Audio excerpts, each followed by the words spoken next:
ਟਲ ਗੁਰ ਸੇਵੀਐ, ਅਹਨਿਸ ਸਹਿਜ ਸੁਭਾਏ। ਦਰਸ਼ਨ ਪਰਸੇਐ ਗੁਰੂ ਕੈ, ਜਨਮ ਮਰਨ ਦੁਖ ਜਾਏ। ਹੋਵੈ ਸਿਫਤ ਖਸਮ ਦੀ, ਨੂਰ ਅਰਸਹੁ ਕੁਰਸਹੁ ਝਟੀਐ। ਤੁਧ ਡਿਠੇ ਸੱਚੇ ਪਾਤਸ਼ਾਹ, ਮਲ ਜਨਮ ਜਨਮ ਦੀ ਕੱਟੀਐ। ਸੱਜਣ ਸੱਚਾ ਪਾਤਸ਼ਾਹ, ਸਿਰ ਸਾਹਾਂ ਦੈ ਸਾਹੁ। ਜਿਸ ਪਾਸ ਬੈਠਿਆ ਸੋਹੀਐ, ਸਭਨਾ ਦਾ ਵੇਸਾਹੁ।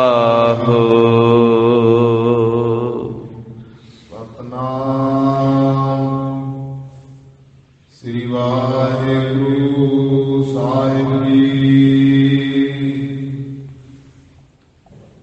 ਜੀਅਹੁ ਨਿਰਮਲ ਬਾਹਰਹੁ ਨਿਰਮਲ, ਬਾਹਰਹੁ ਅਨਿਰਮਲ। ਜੀਅਹੁ ਨਿਰਮਲ ਸਤਿਗੁਰ ਤੇ ਕਰਨੀ ਕਮਾਣੀ। ਜੀਅਹੁ ਨਿਰਮਲ ਬਾਹਰਹੁ ਨਿਰਮਲ, ਬਾਹਰਹੁ ਅਨਿਰਮਲ। ਜੀਅਹੁ ਨਿਰਮਲ ਸਤਿਗੁਰ ਤੇ ਕਰਨੀ ਕਮਾਣੀ। ਕੂੜ ਕੀ ਸੋਏ ਪਹੁੰਚੈ ਨਾਹੀ, ਮਨਸਾ ਸੱਚ ਸਮਾਣੀ। ਜਨਮ ਰਤਨ ਜਿਨ ਖਟਿਆ, ਭਲੇ ਸੇਵਨ ਜਾਰੇ। ਕਹੈ ਨਾਨਕ ਜਿਨ ਮਨ ਨਿਰਮਲ, ਸਦਾ ਰਹੇ ਗੁਰ ਨਾਲੇ। ਜਨਮ ਰਤਨ ਜਿਨ ਖਟਿਆ, ਭਲੇ ਸੇਵਨ ਜਾਰੇ। ਕਹੈ ਨਾਨਕ ਜਿਨ ਮਨ ਨਿਰਮਲ,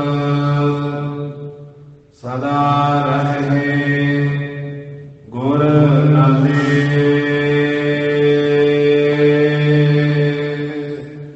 ਵਾਹਿਗੁਰੂ ਜੀ ਕਾ ਖਾਲਸਾ, ਵਾਹਿਗੁਰੂ ਜੀ ਕੀ ਫਤਿਹ। ਜਾਹਰ ਜਹੂਰ ਹਾਜ਼ਰ ਹਜੂਰ, ਸਰਬ ਕਲਾ ਭਰਪੂਰ। ਪਤਿਤ ਪਾਵਨ ਭਗਤ ਵਸ਼ਲ, ਦੀਨਾ ਬੰਧੂ ਨਿਰੰਜਨੀ ਜੋਤ। ਸਰਬ ਕਲਾ ਸਮਰੱਥ,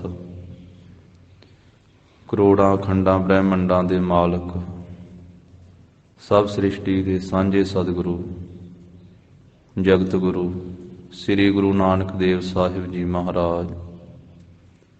ਸਤਿਗੁਰਾਂ ਦੇ ਪਾਵਨੇ ਅਸਥਾਨ ਗੁਰਦੁਆਰਾ ਸ੍ਰੀ ਬੇਰ ਸਾਹਿਬ ਜੀ ਵਿਖੇ ਦਸਾਂ ਪਾਤਸ਼ਾਹੀਆਂ ਦੀ ਜੋਤ, ਤਖਤ ਚੌਰ ਛਤਰ ਦੇ ਮਾਲਕ ਧੰਨ ਸ੍ਰੀ ਗੁਰੂ ਗ੍ਰੰਥ ਸਾਹਿਬ ਮਹਾਰਾਜ ਜੀ ਦੀ ਪਾਵਨ ਪਵਿੱਤਰ ਹਜ਼ੂਰੀ ਅੰਦਰ ਸਜੇ ਹੋਏ ਅੰਮ੍ਰਿਤ ਵੇਲੇ ਦੇ ਸੁੰਦਰ ਦੀਵਾਨ ਦੀ ਹਾਜ਼ਰੀ ਭਰ ਰਹੀ ਗੁਰੂ ਕੀ ਸਾਜੀ ਨਵਾਜੀ ਹੋਈ ਸਾਧ ਸੰਗਤ ਜੀਓ।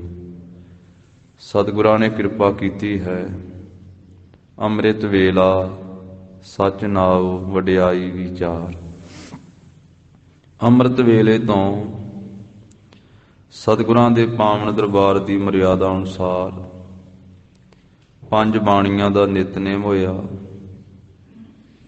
ਸ੍ਰੀ ਜਪਜੀ ਸਾਹਿਬ, ਜਾਪ ਸਾਹਿਬ, ਸਵਈਏ, ਚੌਪਈ ਸਾਹਿਬ, ਸ੍ਰੀ ਆਨੰਦ ਸਾਹਿਬ। ਹਾਸਾ ਕੀ ਵਾਰ ਦਾ ਸੰਪੂਰਨ ਕੀਰਤਨ ਹੋਇਆ। ਸਤਿਗੁਰੂ ਜੀ ਨੇ ਆਪਣੇ ਅੰਮ੍ਰਿਤਮਈ ਦੀਦਾਰ ਬਖਸ਼ਿਸ਼ ਕੀਤੇ। ਧੰਨ ਸੋ ਵੇਲਾ ਜਿਤ ਦਰਸ਼ਨ ਕਰਨਾ, ਹਉ ਬਲਿਹਾਰੀ ਸਤਿਗੁਰ ਚਰਨਾ। ਧੰਨ ਸੋ ਵੇਲਾ ਘੜੀ ਧੰਨ, ਧੰਨ ਮੂਰਤ ਪਲਸਾਰ। ਧੰਨ ਸੋ ਦਿਨ ਸੋ ਸੰਜੋਗੜਾ, ਜਿਤ ਡਿਠਾ ਗੁਰ ਦਰਸਾਰ। ਲੜੀਵਾਰ ਰੂਪ ਦੇ ਵਿੱਚ ਅੱਜ ਦਾ ਜੋ ਪਾਵਨ ਪਵਿੱਤਰ ਉਪਦੇਸ਼ ਸਤਿਗੁਰੂ ਜੀ ਬਖਸ਼ਿਸ਼ ਕਰ ਰਹੇ ਹਨ, ਸ੍ਰੀ ਆਨੰਦ ਸਾਹਿਬ ਦੀ ਪਵਿੱਤਰ ਬਾਣੀ ਦੁਆਰਾ 919 ਅੰਗ ਤੇ ਇਹ 20ਵੀਂ ਪੌੜੀ ਸੋਭਨੀਕ ਹੈ। ਸਤਿਗੁਰੂ ਤੀਜੇ ਪਾਤਸ਼ਾਹ ਧੰਨ ਸ੍ਰੀ ਗੁਰੂ ਅਮਰਦਾਸ ਸਾਹਿਬ ਜੀ ਮਹਾਰਾਜ ਇਸ 20 ਨੰਬਰ ਦੀ ਪੌੜੀ ਦੇ ਵਿੱਚ ਉਹਨਾਂ ਜੀਵਾਂ ਦਾ ਜ਼ਿਕਰ ਕਰਦੇ ਹਨ ਜਿਹੜੇ ਅੰਦਰੋਂ ਵੀ ਨਿਰਮਲ ਹਨ ਤੇ ਬਾਹਰੋਂ ਵੀ ਨਿਰਮਲ ਹਨ।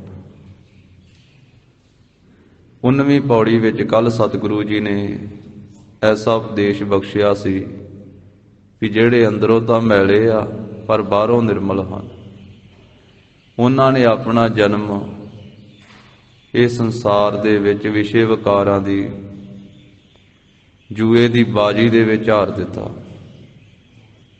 ਵਿਕਾਰਾਂ ਰੂਪੀ ਜੂਏ ਵਿੱਚ ਆਪਣਾ ਮਾਨਸ ਜਨਮ ਹਾਰ ਦਿੱਤਾ, ਜਿਨ੍ਹਾਂ ਨੇ ਸਿਰਫ ਆਪਣੇ ਆਪ ਨੂੰ ਬਾਹਰੋਂ ਨਿਰਮਲ ਕੀਤਾ, ਬਾਹਰੋਂ ਪਵਿੱਤਰ ਕੀਤਾ, ਅੰਦਰੋਂ ਮੈਲੇ ਹੋਏ। ਉਹਦੇ ਤੋਂ ਉਲਟ ਜਿਹੜੇ ਅੰਦਰੋਂ ਵੀ ਨਿਰਮਲ ਹਨ ਤੇ ਬਾਹਰੋਂ ਵੀ ਨਿਰਮਲ ਹਨ, ਉਹਨਾਂ ਦਾ ਜ਼ਿਕਰ ਸਤਿਗੁਰੂ ਜੀ ਅੱਜ ਦੀ ਇਸ ਪਵਿੱਤਰ ਪੌੜੀ ਵਿੱਚ ਕਰਦੇ ਹਨ।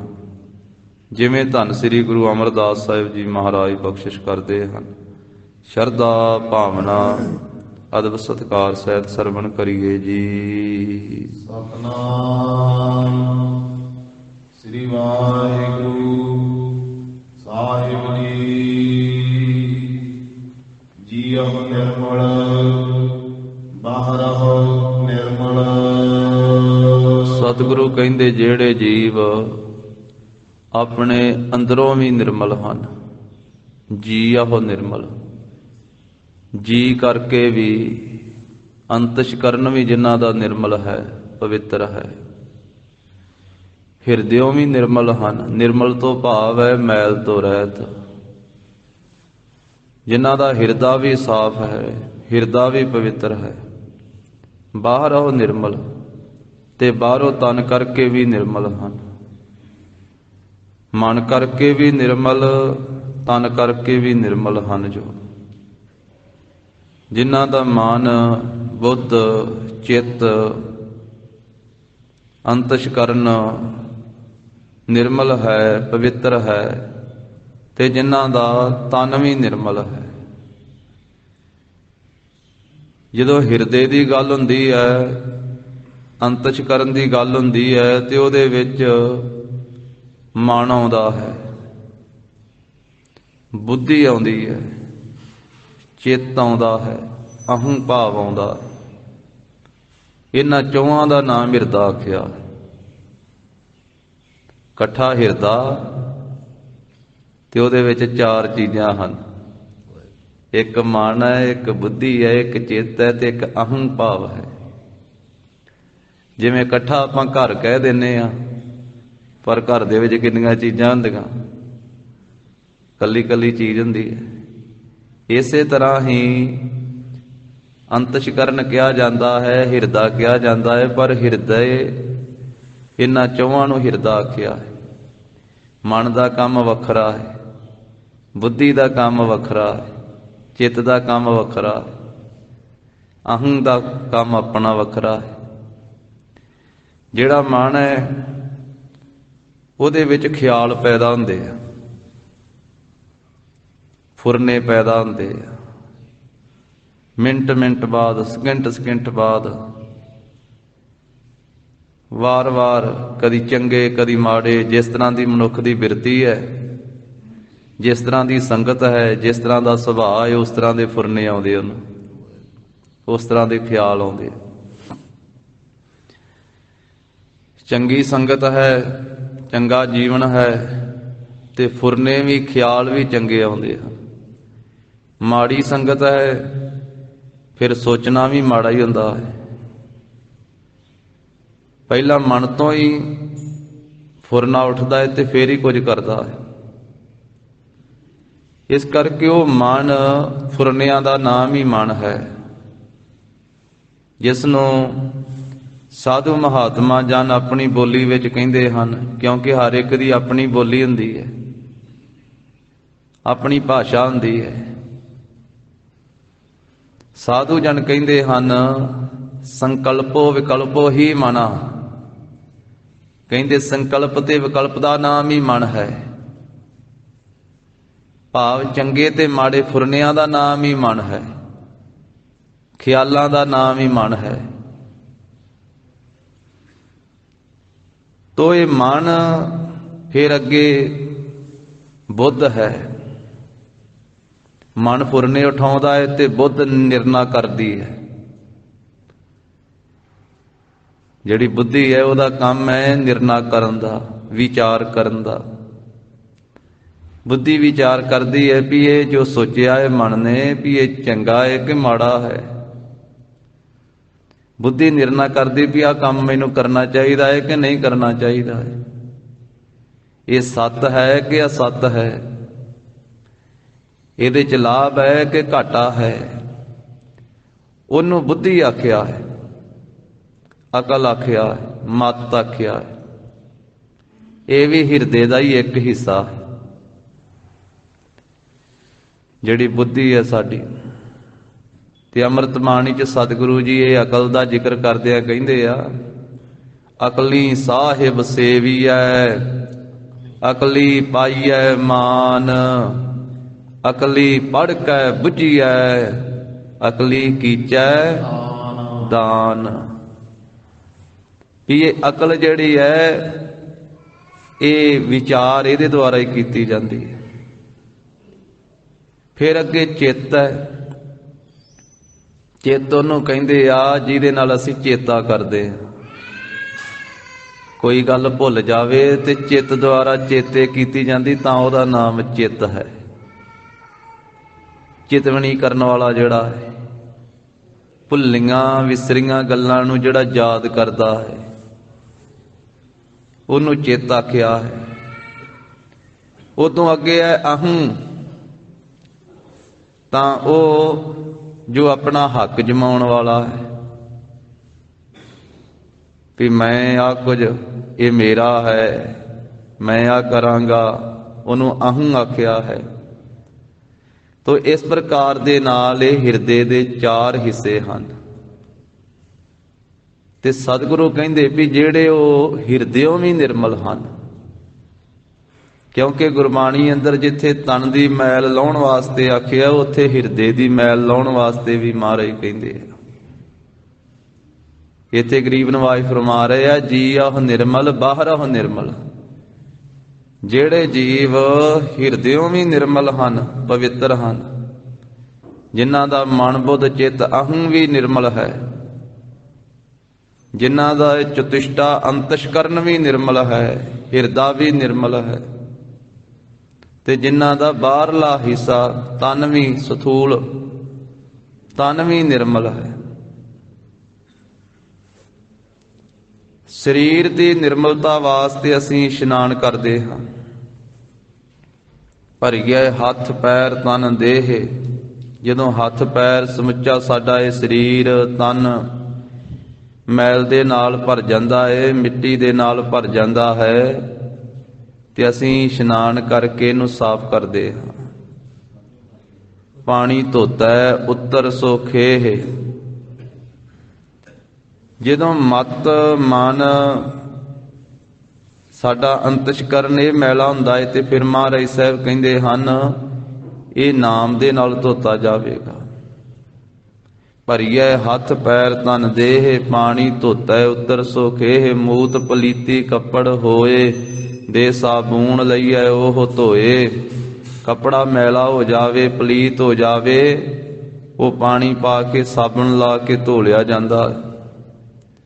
पर जिस वेले मत मैली हो जावे, मन मैला हो जावे, पर यह मत पापां कै संग, ओह धोपै नावै कै रंग।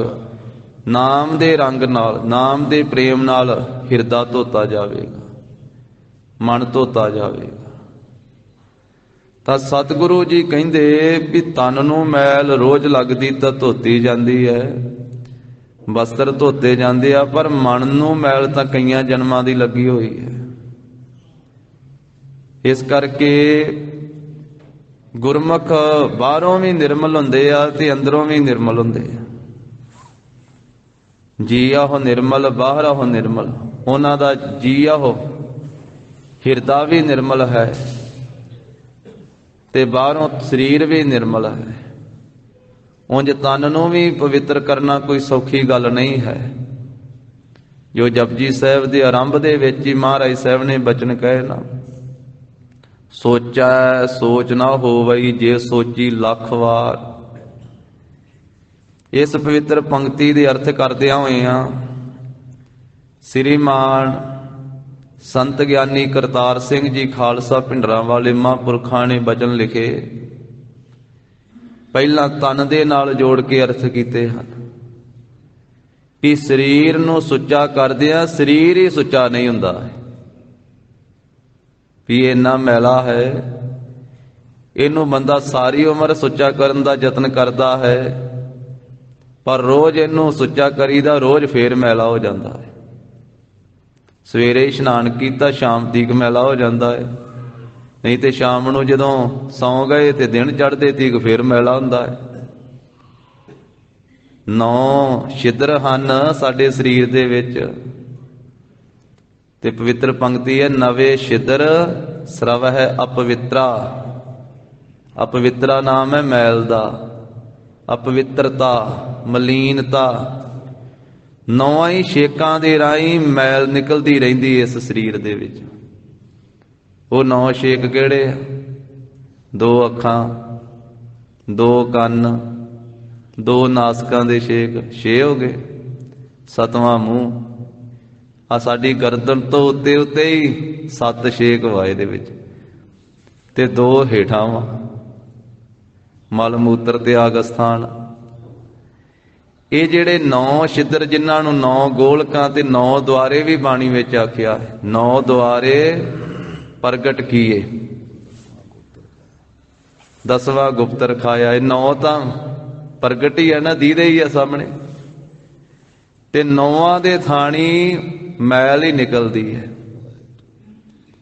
ਤੇ ਮੈਲ ਬਾਹਰ ਤਾਂ ਨਿਕਲਦੀ ਹੈ ਕਿਉਂਕਿ ਅੰਦਰ ਮੈਲ ਹੈ। ਜੇ ਸਰੀਰ ਦੇ ਵਿੱਚ ਮੈਲ ਹੈ ਤੇ ਤਾਂ ਹੀ ਛੇਕਾਂ ਦੇ ਰਾਹੀਂ ਬਾਹਰ ਨਿਕਲਦੀ ਹੈ ਨਾ। 9 ਛੇਕਾਂ ਦੇ ਰਾਹੀਂ ਮੈਲ ਨਿਕਲਦੀ ਰਹਿੰਦੀ ਹੈ। ਅੱਖਾਂ ਥਾਣੀ ਗੇਡਾ ਆਦਿਕ, ਮੂੰਹ ਥਾਣੀ ਬਲਗਮ ਆਦਿਕ, ਇਸੇ ਤਰ੍ਹਾਂ ਕੰਨਾਂ ਥਾਣੀ ਮੈਲ, ਨਾਸਕਾਂ ਥਾਣੀ ਮੈਲ, ਮੈਲ ਹੀ ਨਿਕਲਦੀ ਹੈ। ਇਹ 9 ਤਾਂ ਮੋਟੇ ਜਿਹੇ ਛੇਕ ਆ ਇਹਦੇ, ਬਾਕੀ ਜਿੰਨੇ ਸਾਡੇ ਰੋਮ ਹੋਏ ਵੀ ਸਾਰੇ ਛੇਕ ਹੀ ਆ। ਇਹਦੇ ਥਾਣੀ ਪਸੀਨਾ ਨਿਕਲਦਾ ਹੈ। ਇਸੇ ਕਰਕੇ ਜਦੋਂ ਪਸੀਨਾ ਆਉਂਦਾ, ਮੁੜਕਾ ਆਉਂਦਾ ਹੈ, ਤੇ ਜਿਹੜੇ ਅਸੀਂ ਕੱਪੜੇ ਪਾਏ ਹੁੰਦੇ ਉਹਨਾਂ ਵਿੱਚੋਂ ਵੀ ਬਦਬੂ ਆਉਣ ਲੱਗ ਪੈਂਦੀ ਹੈ। ਤਾਂ ਹੀ ਇਸ਼ਨਾਨ ਕਰਦੇ ਆ, ਉਹਨੂੰ ਬਦਲਦੇ ਹਾਂ। ਤਾਂ ਇਹ ਜੋ ਮਨ ਦੀ ਹਾਲਤ ਹੈ, ਵਾਹਿਗੁਰੂ ਤਨ ਦੀ ਹਾਲਤ ਹੈ, ਸਰੀਰ ਵੀ ਇਹਦੇ ਵਿੱਚ ਇੰਨੀ ਮੈਲ ਹੈ ਕਿ ਸਤਿਗੁਰੂ ਕਹਿੰਦੇ ਨਵੇਂ ਛਿਦਰ ਸਰਵ ਹੈ ਅਪਵਿੱਤਰਾ।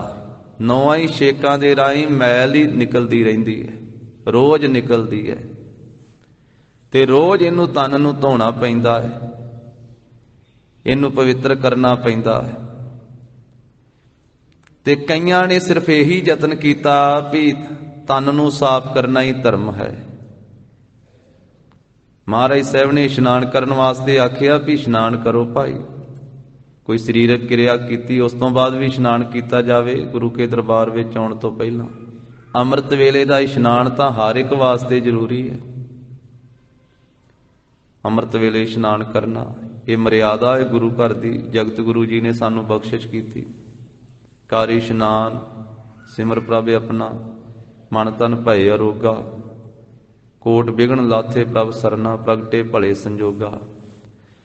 ਪਰ ਕੁਝ ਐਸੇ ਇਸ਼ਨਾਨ ਕਰਨਾ ਇੱਕ ਮਰਿਆਦਾ ਹੈ, ਪਰ ਕਈਆਂ ਨੇ ਤਾਂ ਇਸ ਤਰ੍ਹਾਂ ਕਰ ਲਿਆ ਵੀ ਇਹ ਸਰੀਰ ਨੂੰ ਹੀ ਧੋਈ ਜਾਣਾ ਹੈ, ਵੀ ਇਹਨੂੰ ਹੀ ਪਵਿੱਤਰ ਕਰਨਾ, ਇਹੀ ਧਰਮ ਹੈ।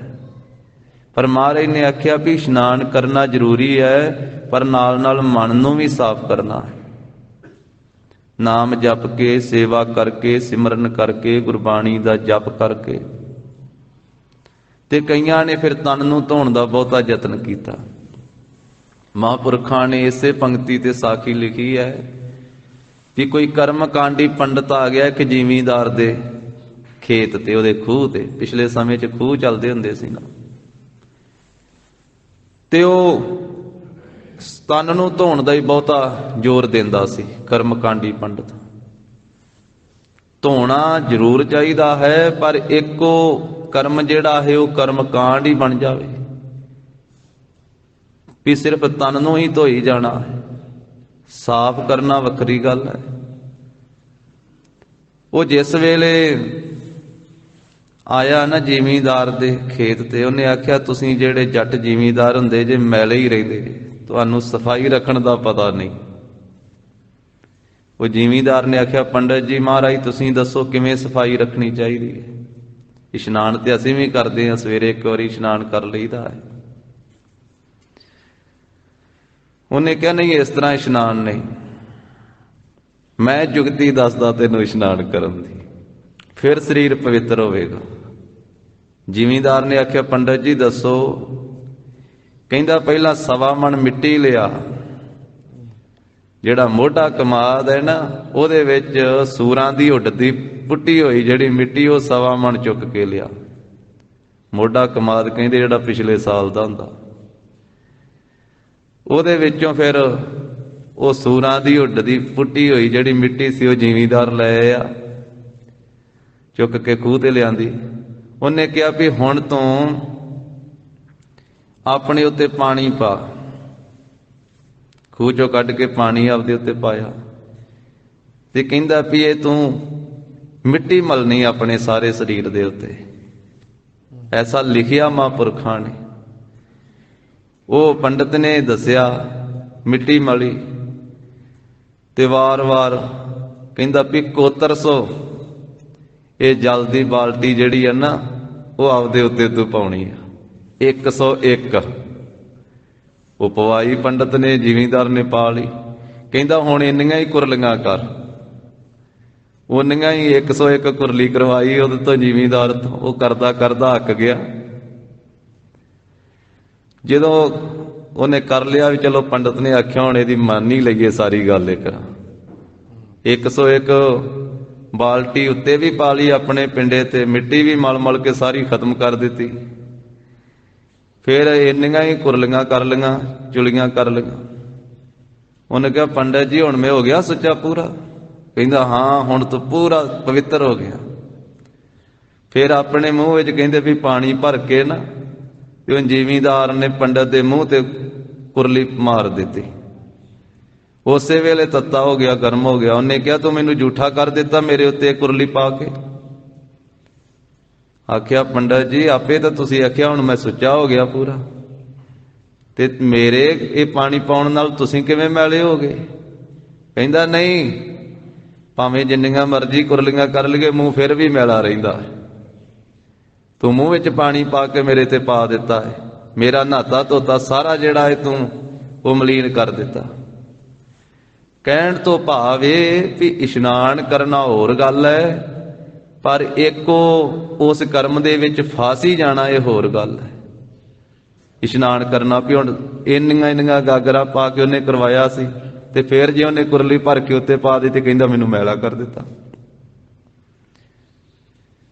ਤਾਂ ਕੁਝ ਤਾਂ ਐਸੇ ਹੀ ਵੀ ਉਹਨਾਂ ਨੇ ਵੀ ਆਪਣੇ ਤਨ ਨੂੰ ਵੀ ਬਹੁਤਾ ਹੀ ਧੋਈ ਜਾਣਾ, ਸਾਰੀ ਸਾਰੀ ਦਿਹਾੜੀ ਧੋਈ ਜਾਣਾ। ਉਹਨੂੰ ਕਹਿੰਦੇ ਆ ਸਿਰਫ ਉਹ ਸੱਚਾਈ ਤੋਂ ਦੂਰ ਕਰਮਕਾਂਡ ਦੇ ਵਿੱਚ ਹੀ ਫਸ ਜਾਣਾ। ਹੱਥ ਮਾਂਜਣੇ ਚਾਹੀਦੇ, ਇਹ ਨਹੀਂ ਵੀ ਨਹੀਂ ਮਾਂਜਣੇ ਚਾਹੀਦੇ। ਅੱਜ ਵੀ ਟਕਸਾਲਾਂ ਦੇ ਵਿੱਚ ਜਿਸ ਵੇਲੇ ਵਿਦਿਆਰਥੀਆਂ ਨੂੰ ਪੜ੍ਹਾਉਂਦੇ ਉਹ ਸਾਰਾ ਦੱਸਦੇ ਆ ਕਿ ਸਰੀਰਕ ਕਿਰਿਆ ਦੇ ਕਰਕੇ 5 ਵਾਰੀ ਹੱਥ ਮਾਂਜੋ ਫਿਰ ਇਸ਼ਨਾਨ ਕਰੋ। ਮਾਂਜਣਾ ਚਾਹੀਦਾ ਹੈ, ਸਾਬਣ ਦੇ ਨਾਲ ਵੀ ਚੰਗੀ ਤਰ੍ਹਾਂ ਹੱਥ ਧੋਣੇ ਚਾਹੀਦੇ ਆ, ਫਿਰ ਇਸ਼ਨਾਨ ਕਰਨਾ ਚਾਹੀਦਾ ਹੈ, ਦਾਤਨ ਕੁਰਲਾ ਕਰਨਾ ਚਾਹੀਦਾ ਹੈ। ਪਰ ਇਹ ਹੋੜਾ ਵੀ ਸਾਰੀ ਦਿਹਾੜੀ ਸਰੀਰ ਨੂੰ ਧੋਣ ਤੇ ਹੀ ਲੱਗੇ ਰਹੋ, ਜਿੰਨਾ ਮਰਜ਼ੀ ਧੋ ਕੇ ਹਟ ਜਾਓ ਫੇਰ ਇੰਨੇ ਮੈਲਾ ਹੋ ਜਾਣਾ। ਕਈਆਂ ਨੇ ਇਸ ਤਰ੍ਹਾਂ ਹੀ ਸਮਝਿਆ, ਫਿਰ ਉਹਨਾਂ ਨੇ ਦੂਸਰਿਆਂ ਦਾ ਪਰਛਾਵਾ ਲੈਣ ਤੋਂ ਵੀ ਇਨਕਾਰ ਕਰ ਦਿੱਤਾ, ਦੂਸਰਿਆਂ ਨੂੰ ਨੇੜੇ ਲੱਗਣ ਤੋਂ ਵੀ ਮਨਾ ਕਰ ਦਿੱਤਾ। ਐਸੇ ਕਰਮਕਾਂਡੀ ਪੰਡਿਤ ਭਗਤ ਕਬੀਰ ਸਾਹਿਬ ਨੂੰ ਕਿੱਥੇ ਨੇੜੇ ਲੱਗਣ ਦਿੰਦੇ ਸੀ। ਜਦੋਂ ਭਗਤ ਕਬੀਰ ਸਾਹਿਬ ਜੀ ਜਾਂਦੇ ਸੀ ਗੰਗਾ ਤੇ ਇਸ਼ਨਾਨ ਕਰਨ, ਤੇ ਉਹ ਕਰਮਕਾਂਡੀ ਪੰਡਿਤ ਜੇ ਵੇਖ ਲੈਂਦੇ ਸੀ, ਕਹਿੰਦੇ ਸੀ ਜੁਲਾਇਆ ਆ ਗਿਆ, ਮੱਥੇ ਨਾ ਲੱਗ ਜਾਵੇ, ਸਾਡਾ ਨਹਾਤਾ ਹੋਇਆ ਹੀ ਭ੍ਰਿਸ਼ਟ ਹੋ ਜਾਵੇਗਾ, ਸਾਡਾ ਇਸ਼ਨਾਨ ਹੀ ਵਿਅਰਥ ਚਲੇ ਜਾਵੇਗਾ, ਸ਼ੂਦਰ ਆ ਗਿਆ। ਉਹ ਤਾਂ ਇੱਥੋਂ ਤੇ ਕਹਿੰਦੇ ਸੀ ਵੀ ਇਹਨਾਂ ਦੇ ਮੰਦਿਰ ਵਿੱਚ ਆਉਣ ਕਰਕੇ ਮੰਦਿਰ ਵੀ ਪਿੱਟਿਆ ਜਾਂਦਾ, ਤਾਂ ਹੀ ਭਗਤ ਨਾਮਦੇਵ ਸਾਹਿਬ ਨੂੰ ਧੱਕੇ ਮਾਰੇ ਸੀ। ਪਰ ਉਹ ਕਰਮ ਦੇ ਵਿੱਚ ਫਸੇ ਹੋਏ ਸੀ, ਸਿਰਫ ਕੱਲੇ ਤਨ ਨੂੰ ਧੋਣ ਨੂੰ ਹੀ ਮੰਨਿਆ ਸੀ ਵੀ ਇਸ ਤਰ੍ਹਾਂ ਹੀ ਪਵਿੱਤਰਤਾ ਹੁੰਦੀ। ਪਰ ਸਤਿਗੁਰੂ ਕਹਿੰਦੇ ਹਾਂ, ਤਨ ਨੂੰ ਧੋਣਾ ਜ਼ਰੂਰ ਚਾਹੀਦਾ ਹੈ, ਪਰ ਐਸਾ ਨਹੀਂ ਵੀ ਇਕੱਲਾ ਇਹਦਾ ਧੋਣਾ ਹੀ ਧਰਮ ਹੈ। ਇਹਨੂੰ ਜਿੰਨਾ ਮਰਜ਼ੀ ਸੁੱਚਾ ਕਰਨ ਦਾ ਯਤਨ ਕਰੀਏ, ਅਸਲ ਵਿੱਚ ਫੇਰ ਇਹਦੇ ਵਿੱਚੋਂ ਮੈਲ ਸਿਮ ਪੈਂਦੀ ਹੈ। ਸੋਚੈ ਸੋਚ ਨਾ ਹੋਵਈ, ਜੇ ਸੋਚੀ ਲੱਖ ਵਾਰ, ਆਖਿਆ ਜੇ ਲੱਖਾਂ ਵਾਰੀ ਮੈਨੂੰ ਧੋਈ ਜਾਈਏ ਤੇ ਤਾਂ ਕੱਚੀ ਕੰਧ ਦੀ ਤਰ੍ਹਾਂ ਹੈ। ਸੁੱਧ ਕਹਾਂ ਹੋਏ ਕਾਚੀ ਭੀਤ, ਜਿਹੜੀ ਕੱਚੀ ਭੀਤ ਹੈ, ਕੱਚੀ ਕੰਧ ਹੈ। ਹੁਣ ਕੱਚੀ ਗਾਰੇ ਦੀ ਮਿੱਟੀ ਦੀ ਕੰਧ ਬਣੀ, ਉਹਦੇ ਤੇ ਪਾਣੀ ਪਾ ਪਾ ਕੇ ਕੋਈ ਹੱਥ ਮਲੀ ਜਾਵੇ ਉੱਤੇ ਵੀ ਇਹਨੂੰ ਮੈਂ ਸੁੱਧ ਕਰਨਾ ਵਾ ਜੀ, ਪਾਣੀ ਪਾ ਪਾ ਕੇ ਇਹਨੂੰ ਧੋਣਾ, ਉੱਤੇ ਹੱਥ ਮਾਰੀ ਜਾਵੇ, ਉੱਤੇ ਪਾਣੀ ਪਾਈ ਜਾਵੇ, ਤੇ ਮਹਾਰਾਜ ਕਹਿੰਦੇ ਸੁੱਧ ਕਹਾਂ ਹੋਏ ਕਾਚੀ ਭੀਤ। ਕੱਚੀ ਕੰਧ ਨਹੀਂ ਧੋਤਿਆਂ ਸੁੱਧ ਹੁੰਦੀ, ਕਿਉਂਕਿ ਜਿੰਨਾ ਧੋਓਗੇ ਵਿੱਚੋਂ ਨਿਕਲਣਾ ਵਾ ਉਹਦੇ ਗਾਰਾ, ਵਿੱਚੋਂ ਨਿਕਲਣੀ ਉਹਦੇ ਮਿੱਟੀ। ਇਸੇ ਤਰ੍ਹਾਂ ਹੀ ਇਹ ਤਨ ਨੂੰ ਧੋਣਾ ਤਾਂ ਹੈ, ਇਸ਼ਨਾਨ ਤਾਂ ਕਰਨਾ ਹੈ, ਪਰ ਇਹਦੇ ਵਿੱਚੋਂ ਫਿਰ ਵੀ ਮੈਲ ਨਿਕਲਦੀ ਰਹਿੰਦੀ ਹੈ।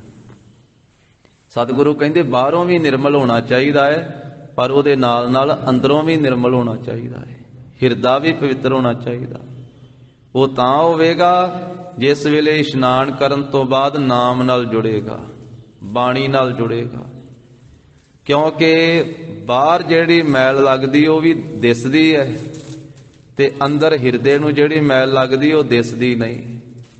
ਉਹ ਮੈਲ ਹੈ ਕਾਮ ਦੀ, ਕ੍ਰੋਧ ਦੀ, ਲੋਭ ਦੀ, ਮੋਹ ਦੀ ਮੈਲ, ਹੰਕਾਰ ਦੀ ਮੈਲ, ਝੂਠ ਦੀ ਮੈਲ, ਨਿੰਦਿਆ ਦੀ ਮੈਲ, ਚੁਗਲੀ ਦੀ ਮੈਲ, ਈਰਖਾ ਦੀ ਮੈਲ।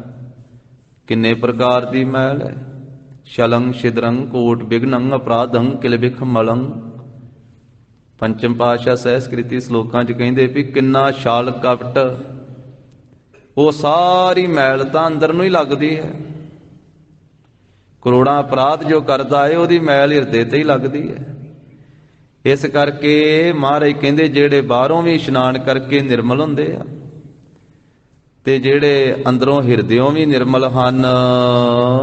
ਬਾਹਰੋਂ ਪਾ ਨਿਰਮਲ ਜੀਅ ਨਿਰਮਲ, ਜਿਹੜੇ ਬਾਹਰੋਂ ਤਨ ਕਰਕੇ ਵੀ ਇਸ਼ਨਾਨ ਕਰਕੇ ਨਿਰਮਲ ਹਨ, ਤੇ ਜੀਅ ਨਿਰਮਲ, ਜਿਨ੍ਹਾਂ ਦਾ ਅੰਤਸ਼ਕਰਨ ਹਿਰਦਾ ਵੀ ਨਿਰਮਲ ਹੈ। ਸਤਿਗੁਰ ਤੇ ਕਰਨੀ ਕਮਾਣੀ। ਕੌਣ ਅੰਦਰੋਂ ਤੇ ਬਾਹਰੋਂ ਪਵਿੱਤਰ ਹੋਏ?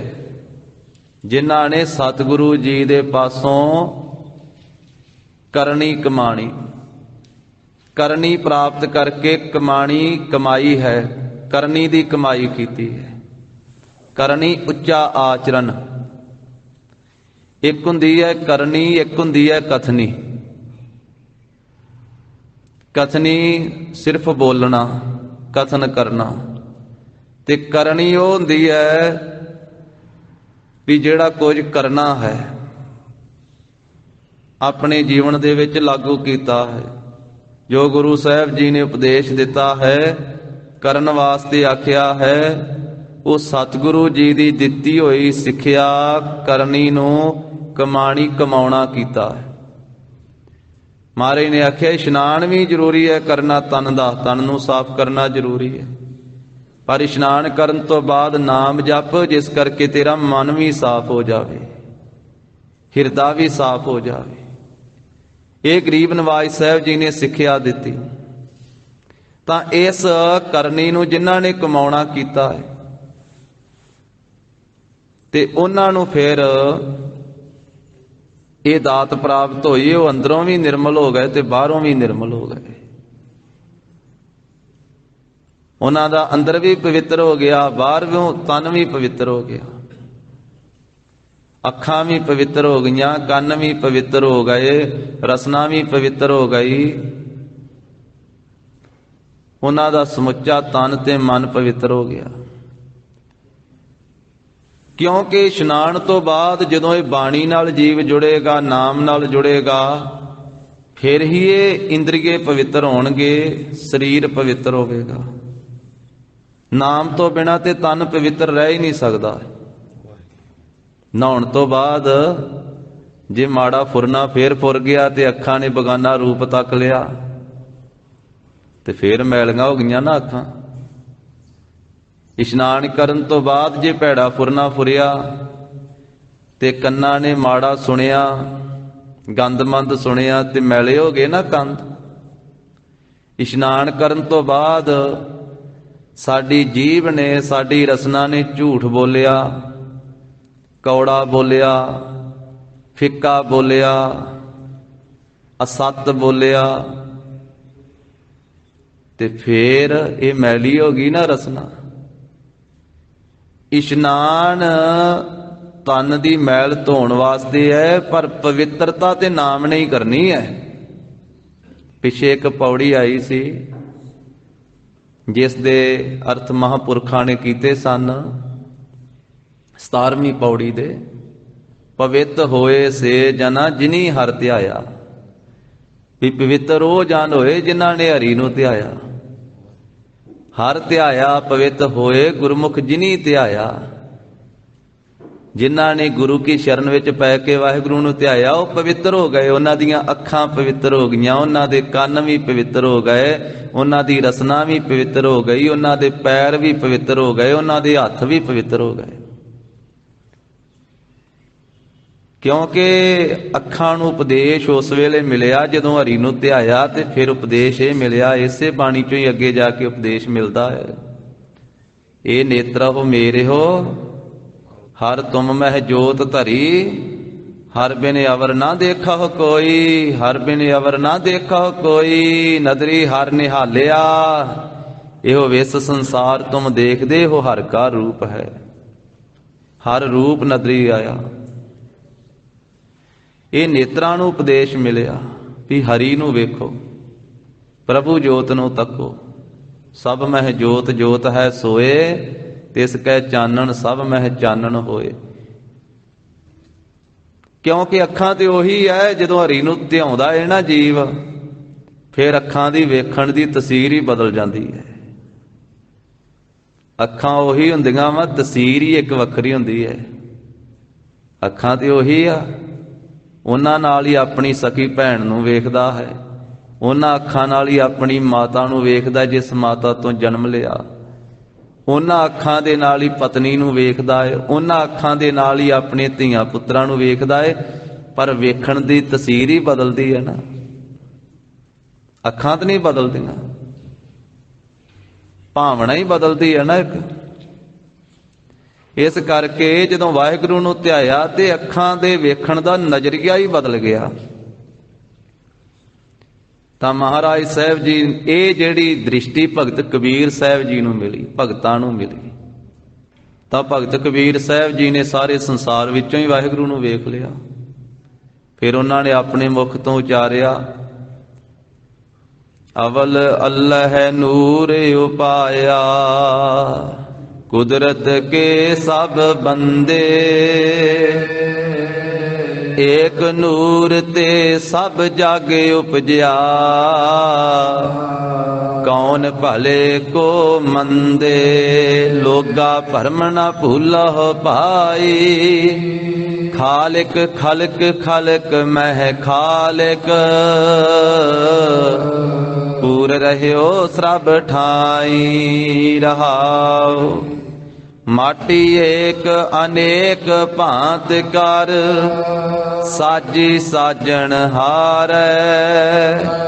ਇਹ ਦ੍ਰਿਸ਼ਟੀ ਭਗਤ ਕਬੀਰ ਸਾਹਿਬ ਜੀ ਨੂੰ ਪ੍ਰਾਪਤ ਹੋਈ ਵੀ ਇੱਕੋ ਹੀ ਮਿੱਟੀ ਤੇ ਲਾਈ ਸਾਰਿਆਂ ਸਰੀਰਾਂ ਨੂੰ। ਇੱਕੋ ਮਿੱਟੀ ਦੇ ਨਾਲ ਸਾਰੇ ਭਾਂਡੇ ਸਾਜ ਦਿੱਤੇ ਸਾਜਣਹਾਰ ਨੇ।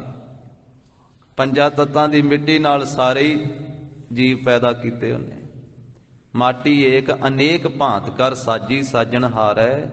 ਨਾ ਕਛ ਪੋਚ ਮਾਟੀ ਕੇ ਭਾਂਡੇ, ਨਾ ਕਛ ਪੋਚ ਕੁੰਭਾਰੈ। ਸਭ ਮਹਿ ਸੱਚਾ ਏਕੋ सोई, तिसका किया सब कछ होई। हुक्म पछानै सो एको जानै, बंदा कहिए सोई। अल्लाह अलख न जाई लखिया, गोर गुड़ दीना मीठा कह कबीर। मेरी शंका नासी सरब निरंजन डीठा। भगत कबीर साहब कहते मेरे मन च शंका ही नहीं रह गई, मैं सारिया थावां ते निरंजन नूं वेख लिया। कह कबीर मेरी शंका नासी ਸਰਬ ਨਿਰੰਜਨ ਡੀਠਾ। ਇਹ ਦ੍ਰਿਸ਼ਟੀ ਤਾਂ ਭਗਤ ਨਾਮਦੇਵ ਸਾਹਿਬ ਨੂੰ ਮਿਲੀ ਤਾਂ ਉਹਨਾਂ ਨੇ ਕਹਿ ਦਿੱਤਾ, ਸਭੈ ਘਟ ਰਾਮ ਬੋਲੇ, ਰਾਮਾ ਬੋਲੇ, ਰਾਮ ਬਿਨਾ ਕੋ ਬੋਲੇ ਰੇ। ਏਕਲ ਮਾਟੀ ਕੁੰਜਰ ਚੀਟੀ, ਭਾਂਜਨ ਹੈ ਬਹੁ ਨਾਨਾ ਰੇ। ਅਸਥਾਵਰ ਜੰਗਮ, ਅਸਥਾਵਰ ਕਹਿੰਦੇ ਆ ਜਿਹੜੇ ਇੱਕ ਥਾਂ ਤੇ ਰਹਿਣ ਵਾਲੇ ਆ। ਪੱਥਰ, ਪਹਾੜ, ਦਰਖਤ। ਜੰਗਮ ਕਹਿੰਦੇ ਜਿਨ੍ਹਾਂ ਨੂੰ ਜੰਗਾਂ ਲੱਗੀਆਂ, ਲੱਤਾਂ ਲੱਗੀਆਂ। ਮਨੁੱਖ, ਪਸ਼ੂ, ਪੰਛੀ ਜਿਹੜੇ ਇੱਕ ਥਾਂ ਤੋਂ ਦੂਜੀ ਥਾਂ ਤੇ ਵੀ ਜਾ ਸਕਦੇ। ਨਾਮਦੇਵ ਸਾਹਿਬ ਕਹਿੰਦੇ ਵੀ ਸਾਰਿਆਂ 'ਚ ਜੋਤ ਹੈ। ਅਸਥਾਵਰ ਜੰਗਮ ਕੀਟ ਪਤੰਗਮ, ਘਟ ਘਟ ਰਾਮ ਸਮਾਨਾ ਰੇ। ਘਟਾ ਘਟਾਂ ਵਿੱਚ ਰਾਮ ਸਮਾਇਆ ਹੋਇਆ।